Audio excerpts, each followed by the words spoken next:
ఉమ్మడి కృష్ణా జిల్లాలో డ్వాక్రా గ్రూపుల్లో అవినీతి కలకలం రేపుతోంది. గత 15 సంవత్సరాలుగా బుక్ కీపర్ గా పనిచేస్తున్న మహిళ వడ్డీల రూపంలో తమ రక్తాన్ని తాగుతుందని గన్నవరం మండలం చిక్కవరం గ్రామస్తులు ఆవేదన వ్యక్తం చేస్తున్నారు. మాకొద్దు బాబోయ్ ఈ బుక్ కీపర్ అంటూ రోడ్డెక్కి నినాదాలు చేస్తున్నారు. సదరు విషయమై అధికారులకు గత కొన్ని రోజులుగా మొరపెట్టుకుంటున్నారు. చివరకు విచారణ చేపట్టిన అధికారులు బుక్ కీపర్ చేతివాటం ప్రదర్శించినట్లు నిర్ధారించుకుని బుక్ కీపర్ ను దొంగగా తేల్చారు.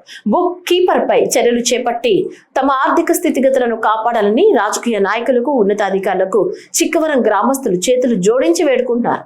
16 గ్రూపుల్లో ఎంతమందిని పిలవలేదండి, కొంతమంది మాత్రమే వచ్చారు. ఆ కొంతమందికే లెక్కలు చూసి వెళ్ళారు, అందరికీ లెక్కలు చూడలేదు. వాటిలోనే ఇప్పుడు దాదాపు 1,50,000 దాకా 2 లక్షల దాకా మాకు ఫ్రాడ్ అని తేలింది. అది మాకు న్యాయం జరగలేదు. ఇంకా సార్లు అదేమంటే ఆ డబ్బులు వచ్చే నెల 10వ తారీఖు వరకు అక్కడ టైం ఇచ్చాము, కడతారని చెప్తున్నారు.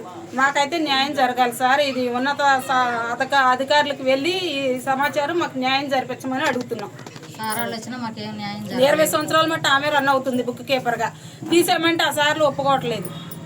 ఒక్కదానికి నష్టపరిహారం ఎంతమ్మా సుమారు?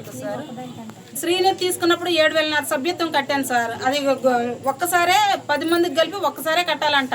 అది 5,000 కట్టేది. ఇప్పుడు ఏపీఎం సార్ చెప్పారు. మేమైతే మనిషికి వచ్చి 7,500 లోన్ తీసుకున్న ప్రతి వాళ్ళు 7,500 కట్టాలి అని చెప్పి అక్కడ కట్టాల్సింది. ఎంతమంది తీసుకుంటే అన్ని ఏపీఎం సార్ మాకు ఎవరో తీసుకెళ్తాం సార్.